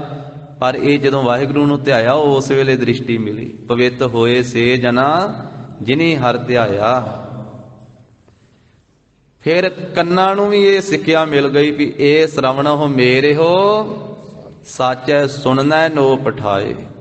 ਵੀ ਤੁਹਾਨੂੰ ਇਹ ਸਰੀਰ ਦੇ ਨਾਲ ਗੰਦੇ ਗੀਤ ਸੁਣਨ ਵਾਸਤੇ ਨਹੀਂ ਲਾਇਆ। ਜੇ ਸੁਣੋਗੇ ਤੇ ਮੈਲੇ ਹੋ ਜਾਓਗੇ, ਨਾਲੇ ਤੁਸੀਂ ਮੈਲੇ ਹੋਵੋਗੇ ਤੇ ਨਾਲੇ ਹਿਰਦੇ ਨੂੰ ਮੈਲਾ ਕਰੋਗੇ। ਇਸ ਕਰਕੇ ਮਹਾਰਾਜ ਨੇ ਆਖਿਆ, ਮੇਰੇ ਮੋਹਨ ਸ਼ਰਵਣੀ ਇਹ ਨਾ ਸੁਣਾਏ। ਸਾਖਤ ਗੀਤ ਨਾਦ ਧੁਨ ਗਾਵਤ, ਬੋਲਤ ਬੋਲ ਅਜਾਏ। ਪੰਚਮ ਪਾਤਸ਼ਾਹ ਦਾ ਬੋਲ, ਮੇਰੇ ਮੋਹਨ ਵਾਹਿਗੁਰੂ ਜੀ ਮੇਰੇ ਕੰਨਾਂ ਦੇ ਵਿੱਚ ਇਹ ਸਾਖਤਾਂ ਦੇ ਗਾਏ ਹੋਏ ਗੰਦੇ ਗੀਤ ਨਾ ਪੈਣ। ਉਹਨਾਂ ਨਾਲ ਕੰਨ ਵੀ ਮੈਲੇ ਹੋਣੇ ਆ ਤੇ ਹਿਰਦਾ ਵੀ ਮੈਲਾ ਹੋਣਾ। ਕਿਉਂਕਿ ਸਾਧ ਸੰਗਤ ਜੀ ਜੋ ਕੁਝ ਵੇਖਿਆ ਜਾਂਦਾ ਹੈ, ਵੇਖਣ ਦਾ ਵੀ ਅਸਰ ਹਿਰਦੇ ਤੇ ਹੁੰਦਾ ਹੈ। ਜੋ ਕੁਝ ਬੋਲਿਆ ਜਾਂਦਾ ਹੈ, ਬੋਲਣ ਦਾ ਵੀ ਅਸਰ ਹਿਰਦੇ ਤੇ ਹੁੰਦਾ ਹੈ। ਜੋ ਕੁਝ ਸੁਣਿਆ ਜਾਂਦਾ ਹੈ, ਸੁਣਨ ਦਾ ਵੀ ਅਸਰ ਹਿਰਦੇ ਤੇ ਹੁੰਦਾ ਹੈ। ਇਸੇ ਕਰਕੇ ਗੁਰਮੁਖ ਜਾਨੇ ਗੱਲ ਕਹਿੰਦੇ ਹਨ ਵੀ ਆਪਣੇ ਘਰਾਂ ਦੇ ਵਿੱਚ ਤਸਵੀਰਾਂ ਸ਼ਹੀਦਾਂ ਦੀਆਂ, ਗੁਰਮੁਖਾਂ ਦੀਆਂ, ਗੁਰਸਿੱਖਾਂ ਦੀਆਂ ਲਾਓ ਵੀ ਆਉਂਦਿਆਂ ਜਾਂਦਿਆਂ ਸਾਹਮਣੇ ਕਿਸੇ ਮਹਾਂਪੁਰਖ ਦੇ ਦਰਸ਼ਨ ਹੋਣ। ਬੰਦਗੀ ਕਰਨ ਵਾਲਿਆਂ ਦੇ ਸਾਹਮਣੇ ਤਸਵੀਰ ਲੱਗੀ ਹੋਵੇ। ਜੇ ਤਸਵੀਰ ਲਾਉਣੀ ਹੈ ਤਾਂ ਫਿਰ ਲੱਗੀ ਹੋਵੇ ਬਾਬਾ ਦੀਪ ਸਿੰਘ ਸਾਹਿਬ ਜੀ ਦੀ, ਸ਼ਹੀਦ ਭਾਈ ਮਣੀ ਸਿੰਘ ਸਾਹਿਬ ਜੀ ਦੀ ਬੰਦ ਬੰਦ ਕਟਾਉਂਦਿਆਂ ਦੀ, ਖੋਪਰ ਲੱਥ ਦੇ ਭਾਈ ਤਾਰੂ ਸਿੰਘ ਸਾਹਿਬ ਜੀ ਦੀ। ਐਸੇ ਗੁਰਮੁਖਾਂ ਦੀ ਤਸਵੀਰ, ਸੇਵਾ ਤੇ ਸਿਮਰਨ ਕਰਨ ਵਾਲਿਆਂ ਦੀ ਤਸਵੀਰ ਸਾਹਮਣੇ ਲੱਗੀ ਹੋਵੇ। ਉਹਨਾਂ ਦਾ ਚਿੱਤ ਵਿੱਚ ਚੇਤਾ ਆਵੇ, ਉਹਨਾਂ ਦੀ ਕਰਨੀ ਕਮਾਈ ਚਿੱਤ ਵਿੱਚ ਆਵੇ। ਕਿਉਂਕਿ ਆਪਾਂ ਰੋਜ਼ ਅਰਦਾਸ ਦੇ ਵਿੱਚ ਯਾਦ ਕਰਦੇ ਹਾਂ ਨਾ, ਪੰਜਾਂ ਪਿਆਰਿਆਂ, ਚੌਹਾਂ ਸਾਹਿਬਜ਼ਾਦਿਆਂ, 40 ਮੁਕਤਿਆਂ, 8 ਜਪੀਆਂ ਤਪੀਆਂ, ਜਿਨ੍ਹਾਂ ਨਾਮ ਜਪਿਆ ਵੰਡ ਕੇ ਛਕਿਆ, ਦੇਗ ਚਲਾਈ ਤੇਗ ਵਾਹੀ, ਦੇਖ ਕੇ ਅਨਡਿਠ ਕੀਤਾ। ਤਿੰਨਾਂ ਪਿਆਰਿਆਂ ਸਚਿਆਰਿਆਂ ਦੀ ਕਮਾਈ ਦਾ ਧਿਆਨ ਧਰ ਕੇ ਖਾਲਸਾ ਜੀ ਸਾਹਿਬ ਬੋਲੋ ਜੀ ਵਾਹਿਗੁਰੂ। ਤਸਵੀਰ ਵੇਖ ਕਰਕੇ ਵੀ ਧਿਆਨ ਧਰਿਆ ਜਾਂਦਾ ਹੈ, ਚਿੱਤ ਵਿੱਚ ਆਉਂਦਾ ਹੈ। ਤੇ ਜੇ ਸਾਹਮਣੇ ਕੋਈ ਉਹੋ ਜਿਹੀ ਤਸਵੀਰ ਘਰ ਵਿੱਚ ਟੰਗੀ ਹੋਈ ਉਹੋ ਜੀ, ਤੇ ਉਹਨੂੰ ਵੇਖ ਕਰਕੇ ਫਿਰ ਜਿਹੋ ਜਿਹੀ ਤਸਵੀਰ ਉਹੋ ਜਿਹਾ ਹੀ ਅਸਰ ਮਨ ਤੇ ਹੁੰਦਾ ਹੈ। ਕਈ ਤਰ੍ਹਾਂ ਦੀ ਤਸਵੀਰਾਂ ਅੱਜ ਕੱਲ੍ਹ ਵਿਕਦੀਆਂ ਤੇ ਘਰਾਂ 'ਚ ਲੋਕ ਲਾਉਂਦੇ ਹਨ, ਤੇ ਉਹ ਗੰਦੀਆਂ ਮੰਦੀਆਂ ਤਸਵੀਰਾਂ ਵੇਖ ਕਰਕੇ ਫਿਰ ਗੰਦ ਮਨ ਦੀ ਮਨ 'ਚ ਪੈਦਾ ਹੋਣਾ ਹੈ। ਇਸ ਕਰਕੇ ਵੇਖਣ ਦਾ ਵੀ ਅਸਰ ਹੈ, ਸੁਣਨ ਦਾ ਵੀ ਅਸਰ ਹੈ। ਜੋ ਕੁਝ ਸੁਣਿਆ ਜਾਂਦਾ ਵੀ ਅਸੀਂ ਸੁਣਦੇ ਕੀ ਹਾਂ, ਸਾਡੇ ਕੰਨਾਂ ਦੀ ਖੁਰਾਕ ਕੀ ਹੈ, ਤੇ ਬੋਲਣ ਦਾ ਵੀ ਅਸਰ ਹੈ, ਅਸੀਂ ਬੋਲਦੇ ਕੀ ਹਾਂ, ਅਸੀਂ ਪੜ੍ਹਦੇ ਕੀ ਹਾਂ, ਤਾਂ ਉਹਦਾ ਵੀ ਮਨ ਦੇ ਉੱਤੇ ਅਸਰ ਹੋਣਾ ਹੈ। ਇਸ ਕਰਕੇ ਗਰੀਬ ਨਵਾਜ ਸਤਿਗੁਰੂ ਸੱਚੇ ਪਾਤਸ਼ਾਹ ਜੀ ਨੇ ਇਹ ਬਚਨ ਕਿਹਾ ਹੈ, ਸਤਿਗੁਰ ਤੇ ਕਰਨੀ ਕਮਾਣੀ। ਜਿਨ੍ਹਾਂ ਨੇ ਸਤਿਗੁਰੂ ਜੀ ਦੀ ਸਿੱਖਿਆ ਲੈ ਕਰਕੇ ਭਗਤੀ ਦੀ ਕਰਨੀ ਕਮਾਈ ਕੀਤੀ ਹੈ ਨਾ, ਕਮਾਈ ਕੀਤੀ ਹੈ, ਭਗਤੀ ਕੀਤੀ, ਆਪਣੇ ਜੀਵਨ ਨੂੰ ਉੱਚਾ ਕੀਤਾ ਹੈ। ਨੇਤਰਾਂ ਨੂੰ ਉਪਦੇਸ਼, ਕੰਨਾਂ ਨੂੰ ਉਪਦੇਸ਼, ਰਸਨਾ ਨੂੰ ਫਿਰ ਉਪਦੇਸ਼ ਮਹਾਰਾਜ ਨੇ ਬਖਸ਼ਿਆ ਹੈ। ਇਹ ਰਸਨਾ ਤੂੰ ਅਨਰਸ ਰਾਜ ਰਹੀ, ਤੇਰੀ ਪਿਆਸ ਨਾ ਜਾਏ, ਪਿਆਸ ਨਾ ਜਾਏ ਹੋਰਤ ਕਿਤਾ, ਜਿਚਰ ਹਰ ਰਸ ਪੱਲੇ ਨਾ ਪਾਏ। ਨਾ ਤੇ ਇਹਦੀ ਪਿਆਸ ਹੀ ਜਾਣੀ ਹੈ ਜਿੰਨਾ ਚਿਰ ਨਾਮ ਨਾ ਜਪਿਆ, ਇਸਨੇ ਨਾਮ ਦਾ ਰਸ ਨਾ ਚਖਿਆ। ਤੇ ਪਵਿੱਤਰ ਵੀ ਇਹਨੇ ਨਾਮ ਜਪ ਕਰਕੇ ਹੋਣਾ। ਕੁਰਲੀਆਂ ਕਰਕੇ, ਚੁਲੀਆਂ ਕਰਕੇ ਰਸਨਾ ਪਵਿੱਤਰ ਨਹੀਂ ਹੋ ਸਕਦੀ। ਹਾਂ, ਰੋਟੀ ਪਾਣੀ ਛਕ ਕਰਕੇ ਚੁਲੀ ਜ਼ਰੂਰ ਕੀਤੀ ਜਾਂਦੀ ਹੈ, ਸਵੇਰੇ ਦਾਤਨ ਜ਼ਰੂਰ ਕੀਤੀ ਜਾਂਦੀ ਵੀ ਮੂੰਹ ਸਾਫ਼ ਕਰ ਲਗੇ, ਉਹ ਵੀ ਆਗਿਆ ਹੈ ਮਹਾਰਾਜ ਸਾਹਿਬ ਜੀ ਦੀ। ਗਰੀਬ ਨਵਾਜ ਸਾਹਿਬ ਨੇ ਬਚਨ ਕੀਤਾ ਹੈ, ਦਾਤਨ ਨੀਤ ਕਰੇ ਨਾ ਦੁੱਖ ਪਾਵਹਿ ਲਾਲ ਜੀ। ਰਹਿਤਨਾਮੇ ਦਾ ਬਚਨ ਆਉਂਦਾ ਵਾ ਵੀ ਗੁਰੂ ਕਾ ਸਿੱਖ 2 ਵਾਰ ਦਿਨ ਵਿੱਚ ਕੇਸਾਂ ਵਿੱਚ ਕੰਘਾ ਕਰੇ, ਸਵੇਰੇ ਵੀ ਕੇਸ ਵਾਵੇ ਤੇ ਸ਼ਾਮੀ ਵੀ ਵਾਵੇ, ਦਸਤਾਰ ਚੁਣ ਕੇ ਬੰਨੇ, ਕੱਲਾ ਕੱਲਾ ਪੇਜ ਕਰਕੇ ਲਾਵੇ ਤੇ ਫਿਰ ਚੁਣ ਕੇ ਰੱਖੇ, ਤੇ ਕੱਲਾ ਕੱਲਾ ਪੇਜ ਜਿਹੜਾ ਉਹ ਬੰਨੇ। ਇਹ ਨਹੀਂ ਵੀ ਮੇਖਾਂ ਠੋਕ ਕੇ ਇੱਕੇ ਵਾਰੀ ਬੰਨ ਕੇ ਰੱਖ ਲਵੇ ਤੇ ਫਿਰ ਉਸ ਤਰ੍ਹਾਂ ਹੀ ਲਾ ਕੇ ਟੰਗ ਕੇ ਆ ਜਾਵੇ। ਗੁਰੂ ਗੋਬਿੰਦ ਸਿੰਘ ਮਹਾਰਾਜ ਦਾ ਬਚਨ ਹੈ ਰਹਿਤਨਾਮੇ ਦਾ। ਸਤਿਗੁਰੂ ਕਹਿੰਦੇ, ਕੰਘਾ ਦੋਨੋਂ ਵਕਤ ਕਰੇ, ਪਾਗ ਚੁਨੇ ਘਰ ਬੰਧਈ, ਦਾਤਨ ਨੀਤ ਕਰੇ ਨਾ ਦੁੱਖ ਪਾਵਹਿ ਲਾਲ ਜੀ। ਇਹ ਸਰੀਰਕ ਕਿਰਿਆ ਹੈ, ਸਰੀਰਕ ਮਰਿਆਦਾ ਹੈ, ਪਰ ਰਸਨਾ ਨੇ ਸੁੱਚੀ ਨਹੀਂ ਇਸ ਤਰ੍ਹਾਂ ਹੋਣਾ। ਗੁਰੂ ਕੀ ਬਾਣੀ ਚ ਮਹਾਰਾਜ ਦਾ ਬਚਨ ਹੈ, ਨਾਮ ਕਹਿਤ ਗੋਬਿੰਦ ਕਾ ਸੂਚੀ ਭਈ ਰਸਨਾ। ਜਦੋਂ ਰਸਨਾ ਨੇ ਨਾਮ ਜਪਿਆ ਤੇ ਫਿਰ ਰਸਨਾ ਸੁੱਚੀ ਹੋਈ, ਫਿਰ ਰਸਨਾ ਦੀ ਪਿਆਸ ਬੁਝੀ, ਫਿਰ ਰਸਨਾ ਦੀ ਤ੍ਰਿਸ਼ਨਾ ਦੂਰ ਹੋਈ, ਜਿਹੜੀ ਤਰ੍ਹਾਂ ਤਰ੍ਹਾਂ ਦੇ ਪਦਾਰਥਾਂ ਨੂੰ ਚੱਖਣ ਦੀ ਰਸਨਾ ਨੂੰ ਤ੍ਰਿਸ਼ਨਾ ਲੱਗ ਰਹੀ ਸੀ। ਤੇ ਜਿੰਨਾ ਚਿਰ ਨਾਮ ਰਸਨਾ ਇਹਨੂੰ ਪ੍ਰਾਪਤ ਹੋਇਆ, ਉਹਨਾਂ ਚਿਰ ਤਾਂ ਇਹਨੇ ਤ੍ਰਿਸ਼ਨਾਲੂ ਹੀ ਰਹਿਣਾ, ਲਲਚਾਉਂਦੀ ਰਹਿਣਾ ਪਦਾਰਥ ਵੇਖ ਕੇ, ਕਿਤੇ ਮਿੱਠੇ ਵਾਲੇ ਵੇਖ ਲਏ, ਕਿਤੇ ਲੂਣ ਵਾਲੇ ਵੇਖ ਲਏ, ਲਲਚਾਉਂਦੀ ਰਹੇਗੀ। ਤੇ ਖਾ ਖਾ ਕੇ ਸਰੀਰ ਨੂੰ ਭਾਵੇਂ ਰੋਗੀ ਕਰ ਦਵੇ। ਬਹੁਤਾ ਮਿੱਠਾ ਖਾ ਖਾ ਕੇ ਬਾਅਦ ਵਿੱਚ ਕਈ ਵਾਰੀ ਵੈਦ ਡਾਕਟਰ ਦੱਸ ਦਿੰਦੇ ਆ ਵੀ ਹੁਣ ਤੂੰ ਮਿੱਠਾ ਬੰਦ ਕਰ ਦੇ, ਹੁਣ ਫਿੱਕਾ ਹੀ ਪੀਆ ਕਰ, ਦੁੱਧ ਵੀ ਪੀਣਾ ਤੇ ਫਿੱਕਾ ਹੀ ਪੀ। ਕਹਿੰਦੇ ਬਹੁਤਾ ਪੀ ਲਿਆ, ਹੁਣ ਬਸ ਕਰ, ਜ਼ਿਆਦਾ ਮਿੱਠਾ ਖਾ ਲਿਆ ਤੂੰ। ਇਹ ਰਸਨਾ ਤੂੰ ਅਨਰਸ ਰਾਜ ਰਹੀ, ਤੇਰੀ ਪਿਆਸ ਨਾ ਜਾਏ, ਪਿਆਸ ਨਾ ਜਾਏ ਹੋਰਤ ਕਿਤੇ, ਜਿਚਰ ਹਰ ਰਸ ਪੱਲੇ ਨਾ ਪਾਏ। ਹਰ ਰਸ ਪਾਏ ਪੱਲੇ ਪੀਏ, ਹਰ ਰਸ ਬਹੁੜ ਨਾ ਤ੍ਰਿਸ਼ਨਾ ਲਾਗੇ ਆਏ। ਇਹੋ ਹਰ ਰਸ ਕਰਮੀ ਪਾਈਏ, ਸਤਿਗੁਰ ਮਿਲੇ ਜਿਸ ਆਏ। ਕਹੈ ਨਾਨਕ ਹੋਰ ਅਨਰਸ ਸਭ ਵੀਸਰੇ, ਜਾਂ ਹਰ ਵਸੈ ਮਨ ਆਏ।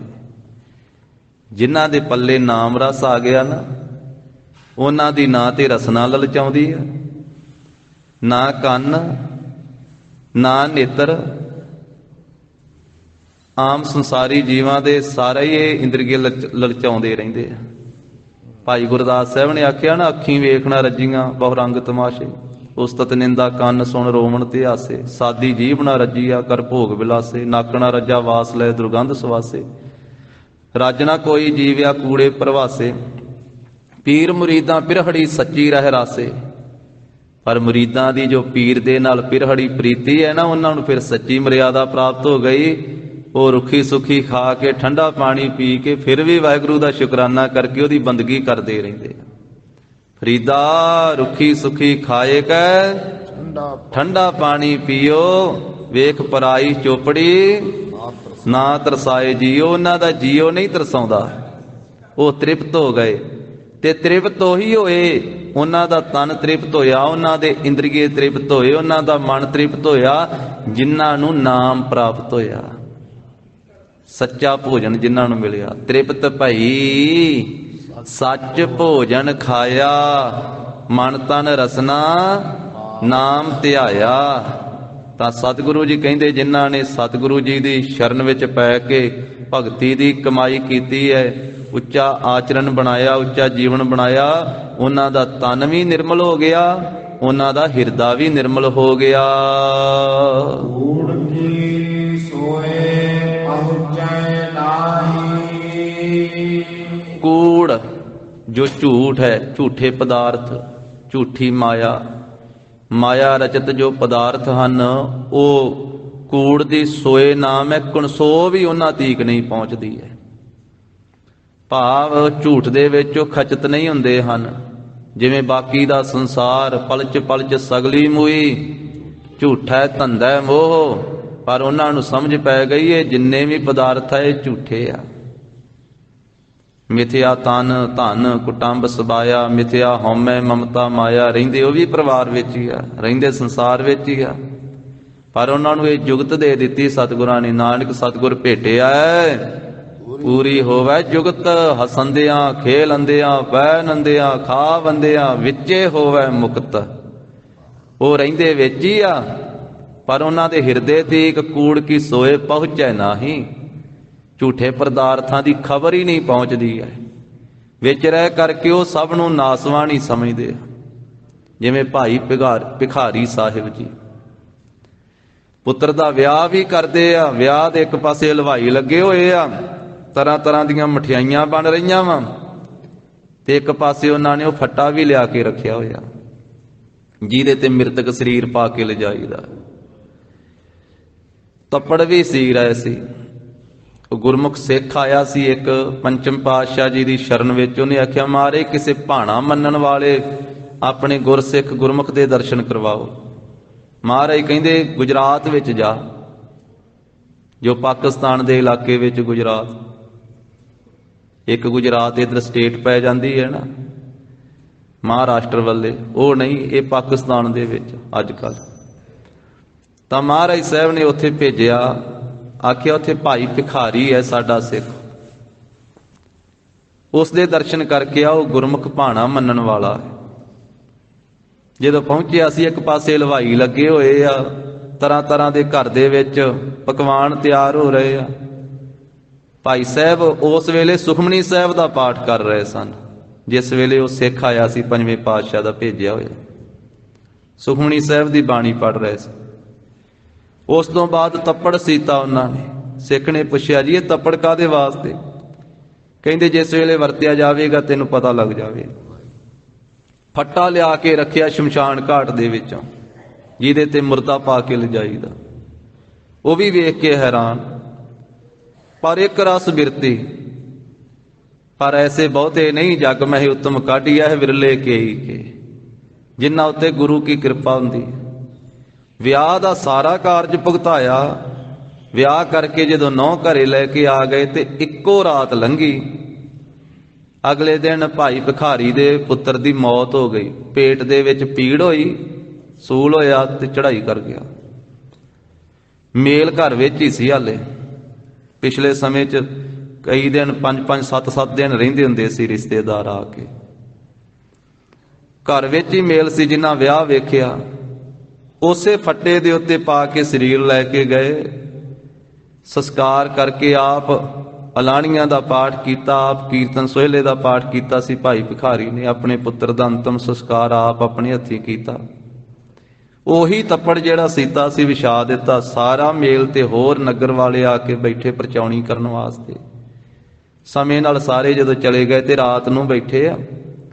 ਉਹ ਸਿੱਖ ਪੰਜਵੇਂ ਮਹਾਰਾਜ ਦਾ ਭੇਜਿਆ ਹੋਇਆ ਬੇਨਤੀ ਕਰਕੇ ਪੁੱਛਣ ਲੱਗਾ ਕਿ ਭਾਈ ਜੀ, ਭਾਈ ਭਿਖਾਰੀ ਸਾਹਿਬ ਜੀ, ਤੁਸੀਂ ਪਹਿਲਾਂ ਹੀ ਤੱਪੜ ਸੀ ਰਹੇ ਸੀ, ਪਹਿਲਾਂ ਹੀ ਫੱਟਾ ਲਿਆ ਕੇ ਰੱਖਿਆ ਸੀ ਘਰ ਦੇ ਵਿੱਚ। ਤੁਹਾਨੂੰ ਪਤਾ ਸੀ ਕਿ ਮੇਰੇ ਪੁੱਤਰ ਨੇ ਚੜ੍ਹਾਈ ਕਰ ਜਾਣਾ ਹੈ। ਉਹਨੇ ਕਿਹਾ ਵੀ ਸਿੱਖਾ, ਗੁਰੂ ਮਹਾਰਾਜ ਦੀ ਕਿਰਪਾ ਨਾਲ ਪਤਾ ਸੀ ਮੈਨੂੰ, ਪੰਜਵੇਂ ਪਾਤਸ਼ਾਹ ਦੀ ਕਿਰਪਾ ਨਾਲ ਗੁਰੂ ਸਾਹਿਬ ਨੇ ਇਹ ਕਿਰਪਾ ਕੀਤੀ, ਮੈਨੂੰ ਪਤਾ ਸੀ ਵੀ ਮੇਰੇ ਪੁੱਤਰ ਨੇ ਚੜ੍ਹਾਈ ਕਰ ਜਾਣਾ। ਉਹਨੇ ਆਖਿਆ, ਭਾਈ ਸਾਹਿਬ ਜੇ ਤੁਸੀਂ ਆਪ ਨਹੀਂ ਸੀ ਆਪਣੇ ਪੁੱਤਰ ਦੀ ਮੌਤ ਰੋਕ ਸਕਦੇ, ਨਹੀਂ ਸੀ ਬਚਾ ਸਕਦੇ, ਤੇ ਤੁਸੀਂ ਪੰਜਵੇਂ ਪਾਤਸ਼ਾਹ ਦੇ ਇੰਨੇ ਪਿਆਰੇ ਸਿੱਖ ਹੋ, ਤੁਸੀਂ ਪੰਜਵੇਂ ਪਾਤਸ਼ਾਹ ਦੇ ਅੱਗੇ ਬੇਨਤੀ ਕਰਦੇ, ਤੁਹਾਡਾ ਪੁੱਤਰ ਬਚ ਜਾਂਦਾ। ਭਾਈ ਭਿਖਾਰੀ ਜੀ ਨੇ ਜੋ ਉੱਤਰ ਦਿੱਤਾ ਇਤਿਹਾਸ ਵਿੱਚ ਲਿਖਿਆ ਹੈ, ਕਹਿਣ ਲੱਗੇ, ਸਿੱਖਾ ਬਾਣੀ ਪੜ੍ਹਦਾ ਹੁੰਨਾ? ਉਹਨੇ ਆਖਿਆ, ਜੀ ਪੜ੍ਹਦਾ ਹਾਂ। ਕਹਿੰਦੇ, ਫਿਰ ਬਾਣੀ ਵਿੱਚ ਆਖਿਆ ਹੈ ਵੀ ਭਾਣਾ ਮੰਨੋ। ਭਾਣਾ ਮੰਨਣ ਵਾਸਤੇ ਬਾਣੀ ਵਿੱਚ ਆਖਿਆ ਹੈ, ਇਹ ਮਨ ਪਿਆਰਿਆ ਤੂੰ ਸਦਾ ਸੱਚ ਸੰਭਾਲੇ, ਇਹੋ ਕੁਟੰਬ ਤੂੰ ਜੇ ਦੇਖਦਾ, ਚੱਲੈ ਨਾਹੀ ਤੇਰੇ ਨਾਲੇ, ਸਾਥ ਤੇਰੇ ਚੱਲੈ ਨਾਹੀ, ਤਿਸ ਨਾਲ ਕਿਉ ਚਿਤ ਲਾਈਐ, ਐਸਾ ਕੰਮ ਮੂਲੇ ਨਾ ਕੀਚੈ, ਜਿਤ ਅੰਤ ਪਛੋਤਾਈਐ, ਸਤਿਗੁਰੂ ਕਾ ਉਪਦੇਸ਼ ਸੁਣ ਤੂੰ ਹੋਵੈ ਤੇਰੇ ਨਾਲੇ, ਕਹੈ ਨਾਨਕ ਮਨ ਪਿਆਰੇ ਤੂੰ ਸਦਾ ਸੱਚ ਸੰਭਾਲੇ। ਸਿੱਖਾ ਬਾਣੀ ਚ ਆਖਿਆ, ਸੱਚ ਨੂੰ ਚੇਤੇ ਕਰ, ਸੱਚ ਨੂੰ ਸੰਭਾਲ। ਇਹ ਸੰਸਾਰ ਦਾ ਹਰੇਕ ਸਰੀਰ ਤੇ ਹਰੇਕ ਪਦਾਰਥ ਨਾਸਵਾਨ ਹੈ, ਸਮੇਂ ਸਮੇਂ ਨਾਲ ਨਾਸ ਹੋ ਜਾਣਾ ਹੈ। ਆਖਿਆ ਪਤਾ ਸੀ। ਉਹ ਸਿੱਖ ਸੁਣ ਕੇ ਹੈਰਾਨ ਹੋਇਆ ਤੇ ਦੂਜਾ ਸਵਾਲ ਸਿੱਖ ਨੇ ਇਹ ਕੀਤਾ ਵੀ ਜੇ ਭਾਈ ਸਾਹਿਬ ਤੁਹਾਨੂੰ ਪਤਾ ਸੀ ਤੇ ਆਪਣੇ ਪੁੱਤਰ ਦਾ ਵਿਆਹ ਹੀ ਨਾ ਕਰਦੇ।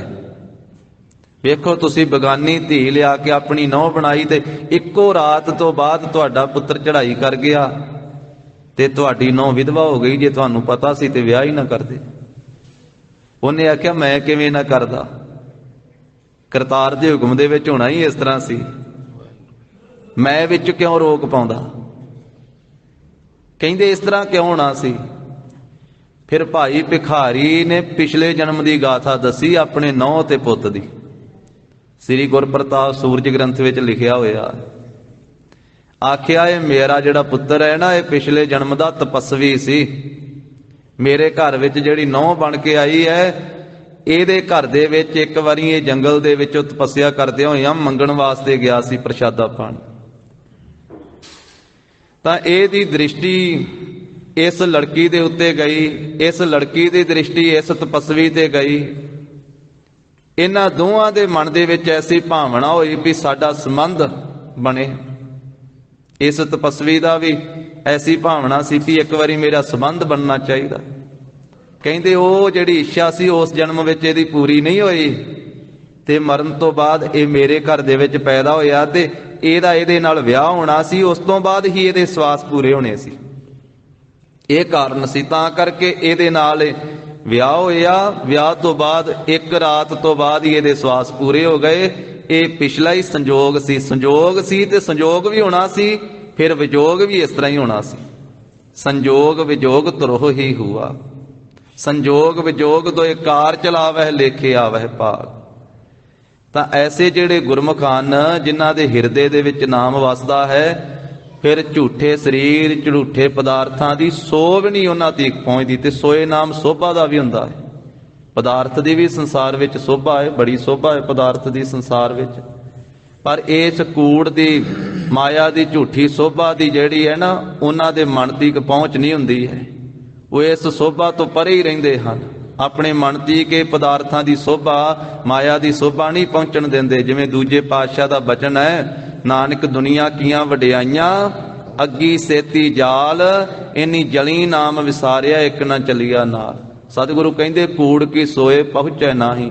ਝੂਠੇ ਪਦਾਰਥਾਂ ਦੀ ਸੋਭਾ ਕਣਸੋ ਉਹਨਾਂ ਦੇ ਤੀਕ, ਹਿਰਦੇ ਤੀਕ ਨਹੀਂ ਪਹੁੰਚਦੀ ਹੈ। ਮਨਸਾ ਸੱਚ ਸਮਾਣੀ, ਕਿਉਂਕਿ ਉਹਨਾਂ ਦੀ ਮਨਸਾ ਬੁੱਧੀ ਜਿਹੜੀ ਹੈ, ਮਨ ਦੀ ਵਾਸ਼ਨਾ, ਉਹ ਸੱਚ ਦੇ ਵਿੱਚ ਸਮਾ ਜਾਂਦੀ ਹੈ।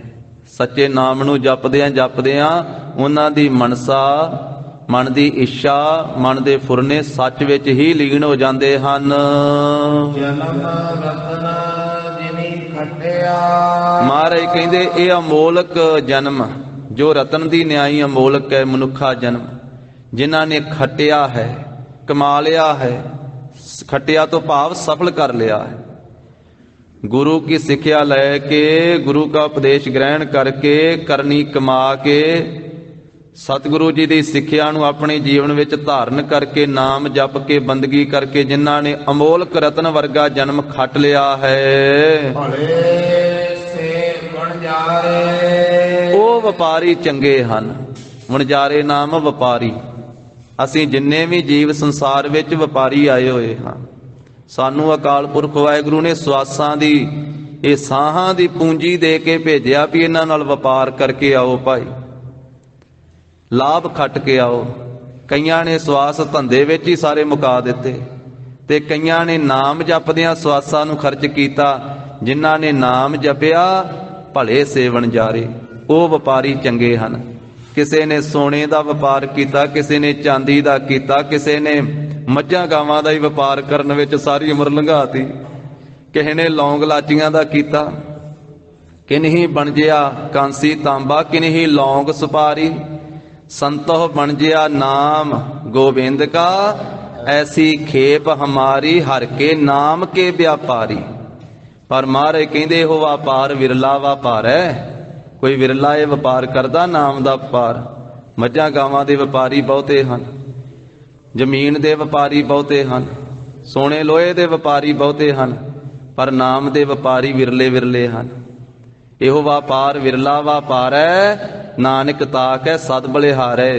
ਜਿਨ੍ਹਾਂ ਨੇ ਨਾਮ ਜਪ ਕੇ ਮਾਨਸ ਜਨਮ ਰਤਨ ਨੂੰ ਖੱਟ ਲਿਆ ਹੈ, ਲਾਭ ਖੱਟਿਆ ਹੈ, ਉਹ ਚੰਗੇ ਵਪਾਰੀ ਹਨ, ਚੰਗੇ ਭਲੇ ਵਣਜਾਰੇ ਹਨ। ਨਾਨਕ ਜਿਨ ਮਨ ਨਿਰਮਲ। ਕਹਿੰਦੇ ਹਨ ਧੰਨ ਸ੍ਰੀ ਗੁਰੂ ਅਮਰਦਾਸ ਸਾਹਿਬ ਜੀ ਮਹਾਰਾਜ, ਸ੍ਰੀ ਗੁਰੂ ਨਾਨਕ ਦੇਵ ਸਾਹਿਬ ਮਹਾਰਾਜ ਦਾ ਤੀਜਾ ਜਾਮਾ। ਜਿਨ ਮਨ ਨਿਰਮਲ, ਜਿਨ੍ਹਾਂ ਨੇ ਮਨ, ਇੱਥੇ ਮਨ ਨੂੰ ਟਿੱਪੀ ਲੱਗੀ ਹੋਈ ਹੈ ਤਾਂ ਜਿਹਦਾ ਭਾਵ ਹੈ ਜਿਨ੍ਹਾਂ ਨੇ ਮੰਨਣ ਕੀਤਾ ਹੈ ਗੁਰੂ ਕੇ ਉਪਦੇਸ਼ ਦਾ। ਸੁਣਨ ਤੋਂ ਬਾਅਦ ਜਿਨ੍ਹਾਂ ਨੇ ਮੰਨ ਲਿਆ ਹੈ ਨਾ ਗੁਰੂ ਕੇ ਉਪਦੇਸ਼ ਨੂੰ, ਗੁਰੂ ਕੀ ਸਿੱਖਿਆ ਨੂੰ, ਨਿਰਮਲ, ਉਹ ਫਿਰ ਪਵਿੱਤਰ ਹੋ ਗਏ। ਉਹਨਾਂ ਦਾ ਫਿਰ ਮਨ ਨਿਰਮਲ ਹੋ ਗਿਆ। ਜਿਨ੍ਹਾਂ ਨੇ ਗੁਰੂ ਕੇ ਉਪਦੇਸ਼ ਨੂੰ ਮੰਨਣਾ ਕੀਤਾ, ਉਹਨਾਂ ਦਾ ਮਨ ਉਜਲ ਹੋ ਗਿਆ, ਮਨ ਮੈਲ ਤੋਂ ਰਹਿਤ ਪਵਿੱਤਰ ਹੋ ਗਿਆ।